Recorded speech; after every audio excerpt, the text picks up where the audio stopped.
What does it mean to be a woman in film? It means it's really hard. And if you're a woman of color, then it's really, really hard. 67% of the top critics reviewing the 100 highest grossing movies in 2017 were white males.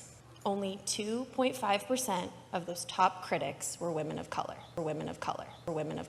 Am I saying that I hate white dudes? No, I'm not. But what I am saying is a woman of color to women of color, besides white dudes, like Star Wars, and would love the opportunity to do a set visit. And I'm also saying I don't hate white dudes. I'm just saying that was the patriarchy. The patriarchy. Oh boy. Bon, allez, on commence. Donc, aujourd'hui, on va parler d'un sujet en tendance, car... Récemment, avec la sortie de Captain Marvel, on a vu beaucoup d'hystérie sur le féminisme et sur le film. Sûrement à cause des méchants... hommes blancs, cis, hétéros, privilégiés.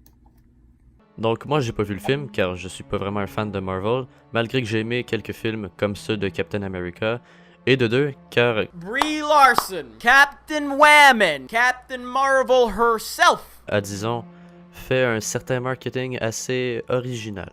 Bâcher son public et leur faire des remarques sexistes et racistes au nom de la tolérance. Bref, on va parler de tout ça dans la vidéo parce qu'il y en a des choses à dire, mais tellement.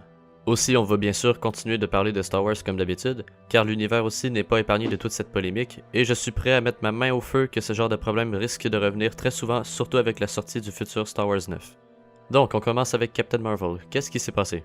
Donc, on a un film de Marvel fait par deux réalisateurs et produit par Kevin Feige, un vétéran chez Marvel.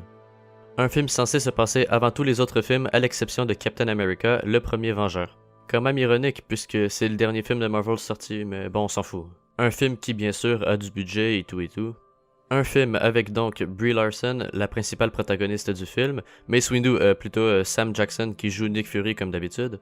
Par contre sans cache-œil, donc avant qu'il perde son œil. Et après il y a d'autres acteurs mais bon je les connais pas donc on les passe. Ça parle de quoi? Bah je sais pas et je m'en fous à vrai dire. Si vous voulez savoir, allez voir vous-même des reviews sur internet ou même le film si vous voulez. Par contre faites attention. Apparemment, le film serait bof et rempli de politiques propagandistes sur l'identité et toutes les autres merdes que tout le monde déteste. Après, vous faites ce que vous voulez, mais ça reste quand même limite d'aller le voir, ça devrait même quasiment être interdit, j'expliquerai pourquoi dans la vidéo. Donc, film de Marvel, film avec du budget, film qui a eu beaucoup de hype avec sa sortie parfaitement planifiée pour faire le plus de trafic possible, ça a dû être un succès. Bon, vous voyez, ça a très bien marché leur affaire, un très bon opening weekend. Ils prédisent la même chose pour la deuxième semaine, quand même. Ça doit forcément dire que c'est un bon film. Je veux dire, ça m'étonnerait qu'il se trompe et encore plus qu'il mente quand même, faut pas voir le mal partout comme on dit. Bon, les critiques. On va voir Rotten Tomatoes, qui selon moi est LE site le plus objectif sur ses reviews. On peut leur faire confiance, ne vous inquiétez pas. 79% pour les critiques. J'avoue que je m'attendais à un petit 95% ou plus de la part de ces honnêtes critiques. Je veux dire, le film est quand même considéré comme un des plus grands succès dans le cinéma. Ah par contre, l'audience est pas très d'accord. 61% cette fois. Mais c'est pas possible, avant ça devait être plus élevé. Ah, je sais. C'est les trolls et les bots qui ont spammé et boycotté le film. Mais bon, les vrais reviews qui, eux, sont positifs, ont quand même contré les trolls, pas vrai? Ah merde. Ah merde. Ah merde. Ah merde. Ah oui, c'est vrai. Je vais vous expliquer la polémique qui s'est produite avec les critiques de ce film. Donc, tout commence avec Rotten Tomatoes sur la page de Captain Marvel. Il y a quelques semaines, donc avant la sortie du film, les gens avaient la possibilité de laisser leur avis. On pouvait dire si nous étions intéressés par le film, si nous prévoyions d'aller le voir. C'est une option que l'on avait sur tous les films en passant. Et donc, les gens laissent leur avis et disent si oui ou non ils sont intéressés d'aller voir le film. Et le résultat... Finalement, le compte s'élevait à 27% des gens qui avaient envie d'aller voir le film, sur 46 000 votes. Donc, vu que c'était pas très gentil tout ça, le site a décidé de retirer la section Want to See de Captain Marvel. Donc, pour pas trop éveiller les soupçons, ils ont enlevé cette fonction pour tout le site au complet. Quelques heures après, t'as un message qui t'annonce qu'il y avait une mise à jour prévue depuis longtemps pour empêcher de nuire aux films qui vont prochainement sortir. pour empêcher que les personnes se fient aux commentaires du site et que ça fasse perdre des clients. Juste avant la sortie d'un film qui s'est fait blast par les fans et même un peu par les critiques? À ce moment-là, c'était déjà trop tard. Ce fut le chaos. Parce qu'on sait tous vraiment ce qui s'est passé. Une petite souris est apparue discrètement et a laissé quelques billets par-ci par-là. Non, sérieusement, c'est juste qu'ils se sont fait payer, point. Maintenant que Rotten Tomatoes, probablement le site internet le plus fiable pour les critiques de films et de futurs films, a montré son vrai visage de l'argent avant tout, y compris la vérité, les gens ne peuvent même plus se fier à qui que ce soit pour tout ce qui est divertissement, car tout n'est qu'une question de qui a le plus gros portefeuille, et bien sûr, c'est pas les fans. D'ailleurs, c'est pas fini.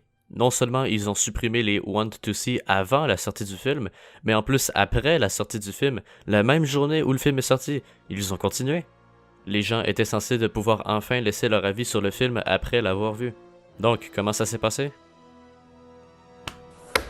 Comme par hasard, ça s'est mal passé au niveau des fans. Mais là, il y a un miracle. Non, attendez, c'était un sauvetage digne d'un héros, ou d'une héroïne. Sur 58 000 avis dont la majorité était négatif et constructif, 54 000 commentaires ont été mystérieusement supprimés. La note a donc été élevée, car les méchants trolls ont été supprimés. Il ne restait que les gentils qui étaient comme par hasard en faveur du film. Mais c'est pas fini, la note est encore faible, donc il fallait continuer. Au courant des journées qui ont suivi, d'autres commentaires furent supprimés plus discrètement et de manière plus linéaire. En même temps, beaucoup de gens ont affirmé qu'ils ne pouvaient pas laisser d'avis si la note était trop faible. Autant pour des gens ayant déjà laissé un avis avant qu'ils furent censurés, que ceux qui en ont laissé pour la première fois. En plus, le problème, c'est que t'as encore des gens qui accusent les trolls d'être les fautifs. Déjà que ça les discréditait par des « vous êtes des trolls d'extrême droite qui ont peur des femmes fortes », alors qu'on sait tous que c'est faux. Tout le monde avec un minimum de cerveau le sait, et le pire c'est que la plupart de ces gens qui le nient s'en rendent compte qu'ils le nient. D'un côté, on a une compagnie qui ment et des gens qui les défendent avec un agenda spécifique, et de l'autre, des gens qui voulaient juste voir un bon film de la plus grande franchise de films au monde, des gens dont la majorité était neutre et qui laissaient leur chance à ce film jusqu'à ce que ça tourne mal. Parce que je vous ai pas expliqué le tout début. Le pourquoi les gens ont commencé à dire qu'ils n'étaient pas intéressés par le film avant la sortie. J'essaierai de le faire pour la prochaine vidéo.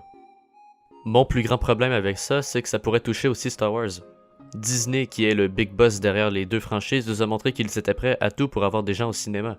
Déjà que l'épisode 8 fut le Star Wars le plus controversé de toute la franchise et qu'à cause de ça, le film sur Solo fut un échec, personne n'a envie que ça se reproduise pour le dernier film de toute la saga des Skywalker. Du moins si dans 10 ans il y en a pas d'autres. Comme j'ai dit tantôt, je suis pas vraiment un fan de Marvel, mais pour ceux qui le sont, I feel your pain. Je dois dire que j'ai aimé le dernier film de Star Wars, y compris avec toutes les propagandes et les messages cachés dedans. Ce que je trouve vraiment dommage est que les fans de Star Wars sont maintenant divisés et la fanbase commence à être de plus en plus toxique.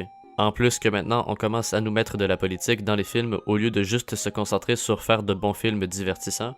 En gros, le problème était surtout que les acteurs de Captain Marvel faisaient énormément de promotion pour la diversité.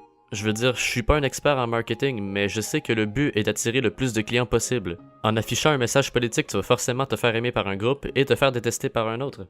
Donc tu perds des clients. En plus, comme on l'a vu avec les reviews, la majorité des gens qui ont laissé un avis n'ont pas trop aimé, donc ça va forcément affecter les prochains films. Bref, on espère que ça n'arrivera pas d'ici le mois de décembre, surtout que c'est le dernier film de la saga des Skywalker. Malgré qu'ils sont déjà tous morts, on espère finir sur du bon, on veut honorer le OG Georgie Boy qui en plus selon certaines rumeurs serait là pour aider à faire le film. Ou sinon c'est tout pour l'instant, je ferai la prochaine vidéo sur la cause de toute cette merde et d'ici là abonnez-vous, mettez un j'aime. Bref, vous savez, ou sinon allez voir mes autres vidéos, surtout celles sur le mode de vie des Achéliens. Allez ciao!